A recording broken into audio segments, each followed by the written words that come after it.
Hello to all voters out there, whether you are Republican or Democrat, red or blue, dead or alive, whether you voted once or 5 times, whether you mailed it in or showed up at the polls.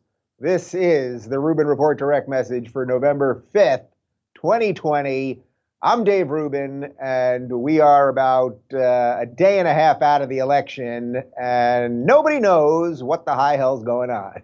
I mean, good God, Lord help us. We got a lot to talk about. I'm going to try not to get you guys all caught in the every little moment someone at a poll looked at somebody this way and this guy touched that thing and all of that. There's all kinds of wacky stuff happening right now. Of course, we're going to have to talk about this within the context of big tech censorship, which is the first story that I'm going to cover because I don't know if you know about this, but these big tech companies, they may not be looking out for us, people. They may just be there to promote a narrative. I'm starting to think so. I haven't fully formulated this theory yet, but I'm starting to think so.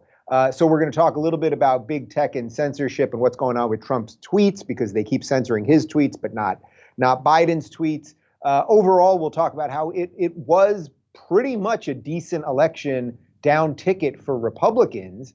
Here's a stat, by the way, you're not going to hear on mainstream news, really. 35% of Muslims voted for President Trump, the most anti-Muslim president and anti-this president, anti-that president, and everything.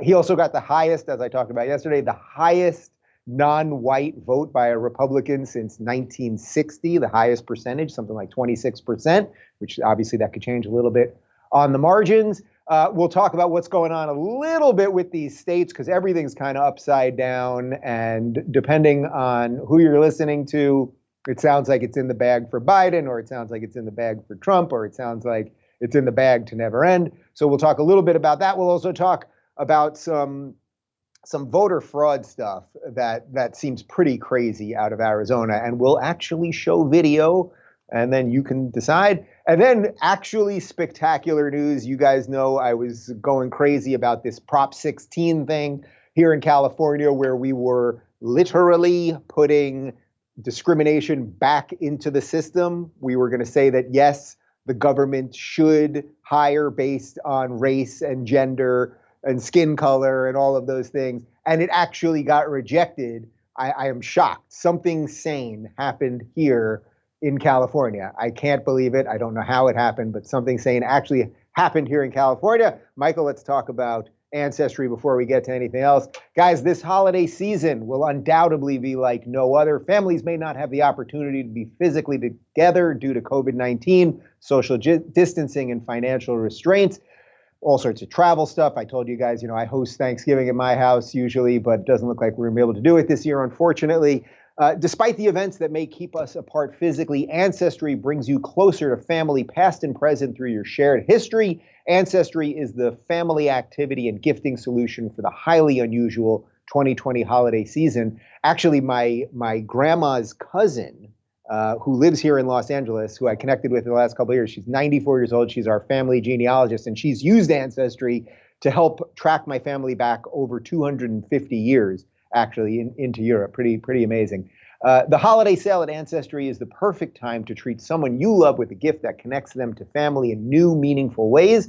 Find amazing prices on gifts that will let your family explore their past, share fascinating stories, and discover the places around the world their ancestors called home. An Ancestry DNA test can tell you where your ancestors are from, and Ancestry's billions of records and millions of family trees let you discover their unique stories.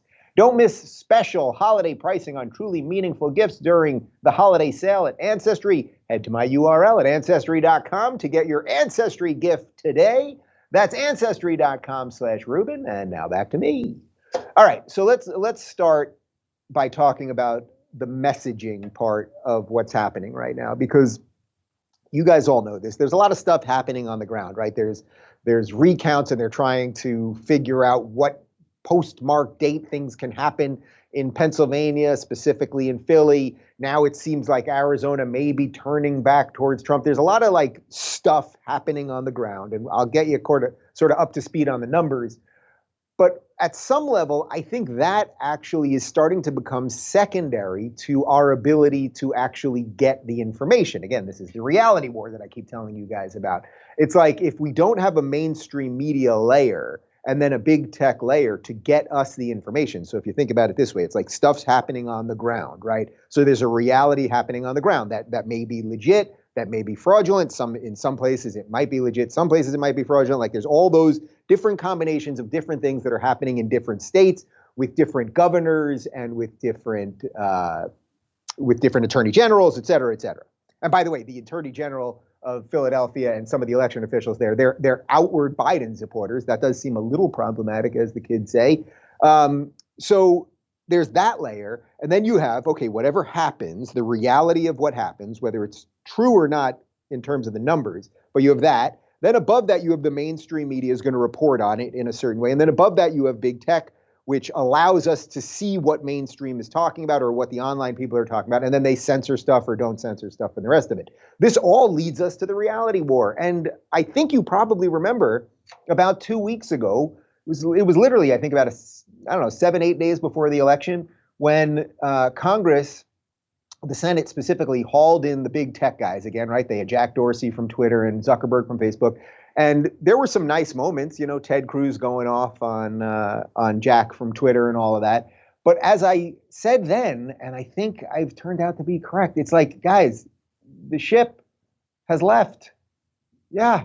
Like, what did you think you were going to do by scolding them a few days before the election? Now, you all know my feelings on regulation. I don't love regulation. Maybe the companies should have been broken up. Maybe they should have scaled back more legal protections, all of those things. And that's a great debate to have. And I'll continue to have that debate, by the way. But the idea that we just did this a few days before the election, as if anything could be done for this election, and now we're seeing it in real time. We're seeing them censor tweets. And it seems like they only censor tweets from people on the right. Most notably, they're censoring a lot of Trump's tweets. And I want to get to some of them. So let's throw up some of these Trump tweets.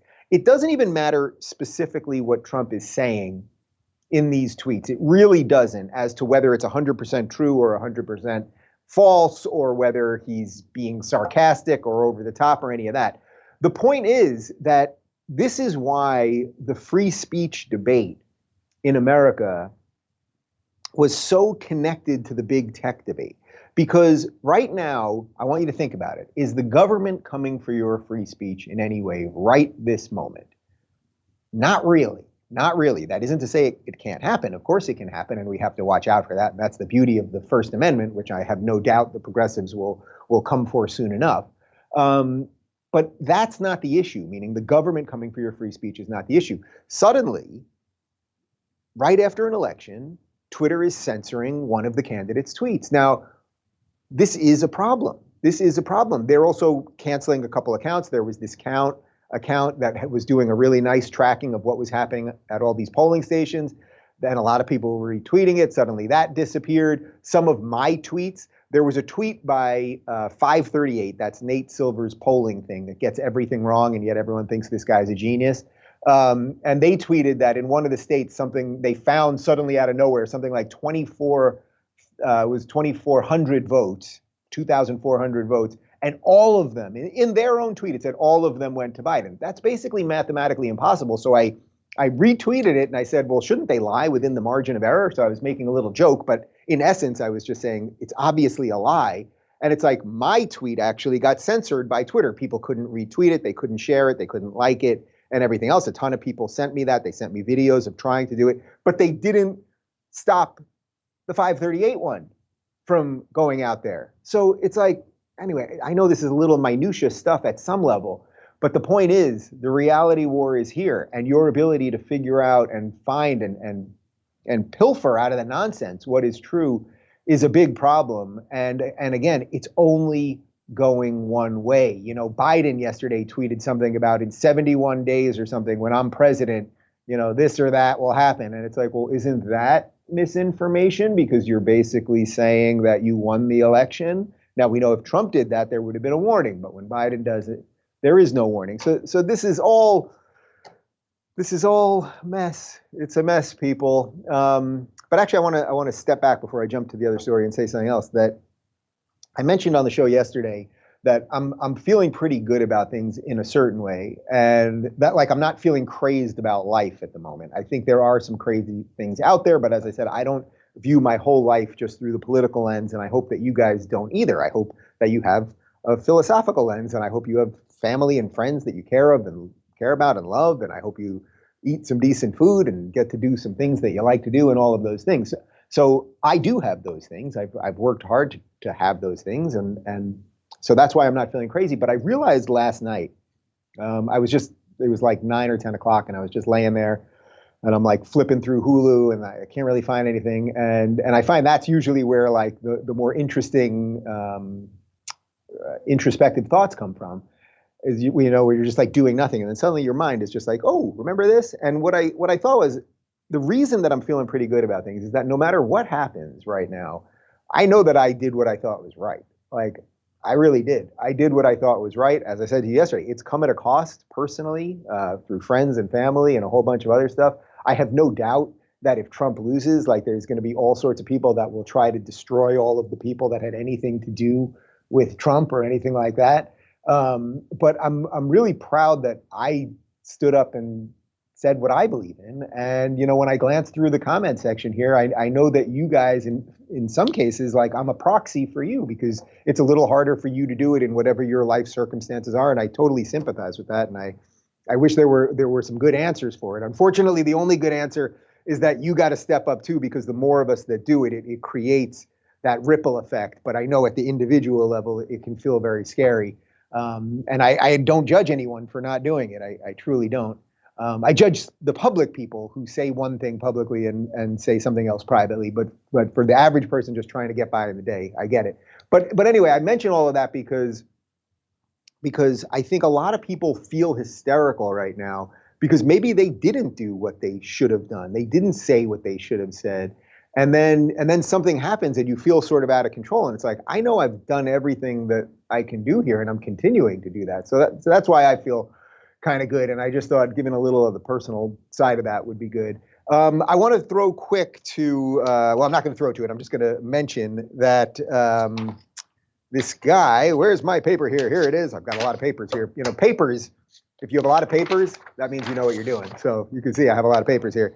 Joe Concha, who's a guy that actually strikes me as a decent journalist, believe it or not. He's an actual journalist, radio host. I've done a show a couple times. He tweeted out something interesting. I just saw it, so we don't have the image for it because I just saw it right before we started, like a minute before. But he mentioned, and now work with me here, you may need a pen and paper for yourself. If Biden wins Georgia, if Trump wins North Carolina, if Trump wins Pennsylvania, and Trump wins Nevada, and then Trump flips Arizona, which is very up in the air right now. The Trump people say they're going to get it. And then Trump wins Alaska, which is likely. So let's just do that one more time. Biden wins Georgia, Trump, North Carolina, Pennsylvania, Nevada, Arizona, and Alaska. You're not going to believe this, people. 269 to 269. That's where we would be. That's where we would be. So it is possible. Like, the thing is, anything is possible at the moment. The whole system is in flux. We have almost nobody in charge. I was thinking about this. Who do you trust right now? Like, I'm going to guess if some of you trust me, and that's great. And I promise you that I'm doing the best I can. I really, really am. As I say all the time, I think you know where my biases are, and I'm trying. And if it turns out that it's all legit and Biden wins, then so be it, and I'll move underground. That's okay. But I was thinking, I don't have a lot of people that I trust right now, which is making this increasingly harder and harder. Like, what institutions would you say you trust? Like, if this was 10 years ago, I might have said that generally speaking, I trust the New York Times. Well, I don't trust the New York Times now. Obviously, what academic institutions where we could turn to some scholars and say, okay, you're nonpartisan, you're giving us an honest take on this. Where is the class of people that are supposed to be sort of separate from like the political craziness of the day? There's very, very few of them. Like Thomas Sowell, I trust. Thomas Sowell's also 91 and not doing as much as he used to. Like where are those people? I think in some cases this is partly a failure of the IDW to become something in the long term. It became something that was important for about 2 years, and then, as I've talked about, for several reasons, I think it didn't quite work, and that's okay. But like, what was making the whole intellectual dark web thing work when we were having those conversations with a diverse group of people is that we were really trying to fight through the muck and like come to some, not necessarily agreement, but come to some principles that we could all live by, something like that. And in effect, it's gone. So I would love to know if you know some institutions, some journalistic institutions, whatever it might be, that you trust, some people out there that are really making sense to you that you want me to have on the show. I would love to have them on the show because we need those people. We need those people. And I assure you, I should not be at the top of the list.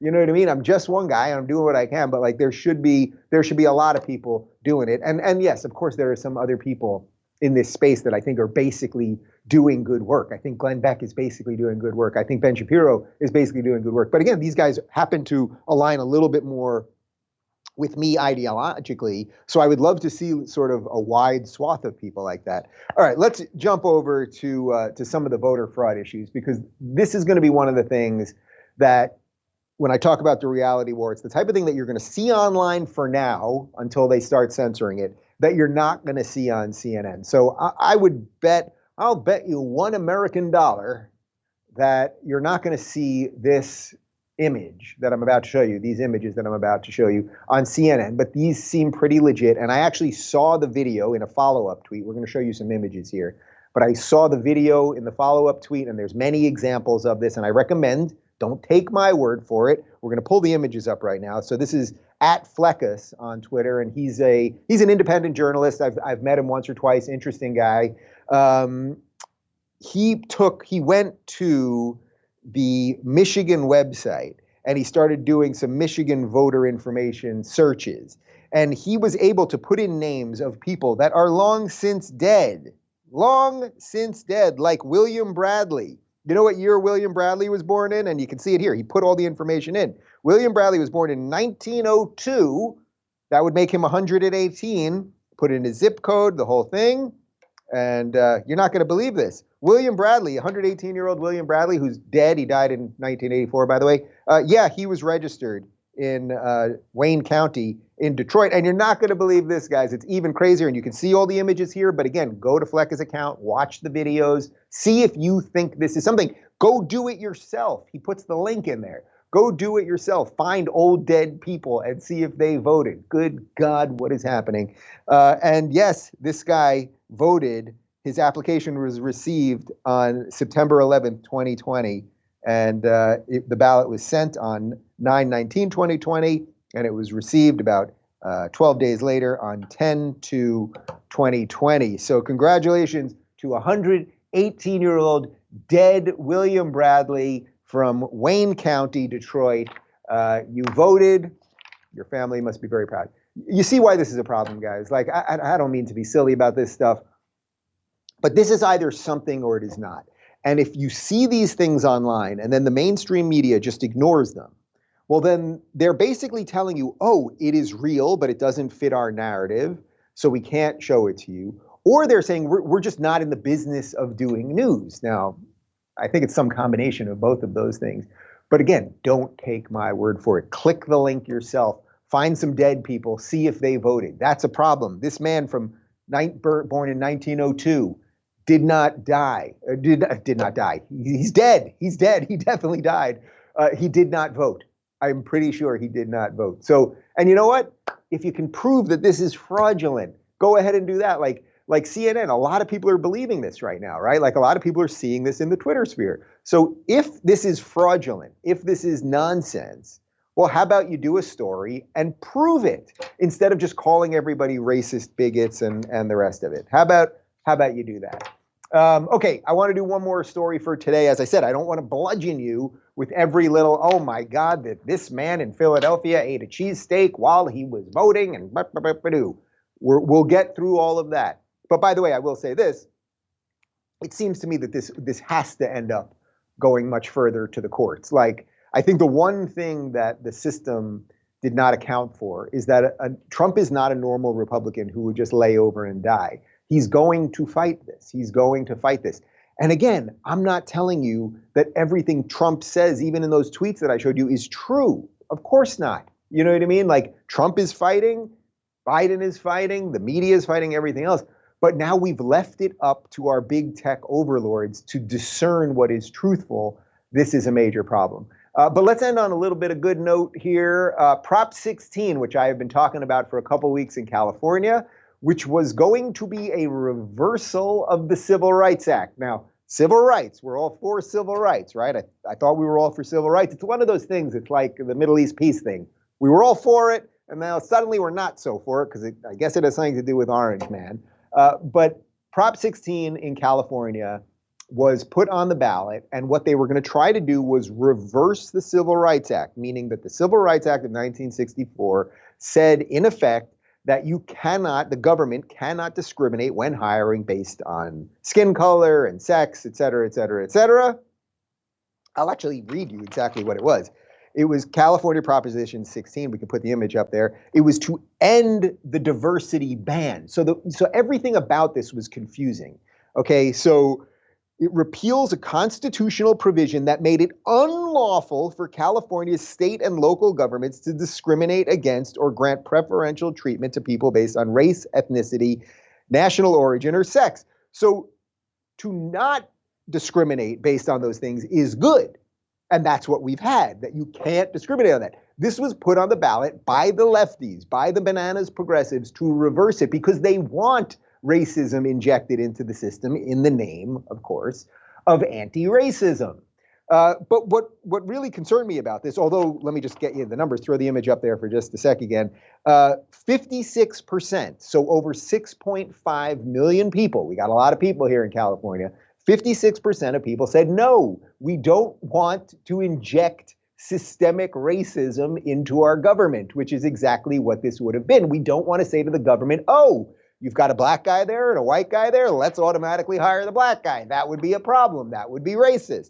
44%, which was just over 5 million people, said yes on it. They're all very confused, but that's a pretty decent margin, right? That's a 12-point margin. That's pretty good. So that is a sign that a slight, just a very small amount of sanity does remain here in California. So that's good. But I just wanted to touch one other thing on this, about the confusion of the language. So you look at it and you go, California Proposition 16, it is to end the diversity ban. Well, so the word diversity is good, the word ban is bad. You're going to vote yes on it. That's going to ban the diversity, or what's that good? And they purposely word these things. So I'm going to guess that something like 20% of the people that voted on this probably didn't know if voting yes meant we're keeping it or getting rid of it or anything else.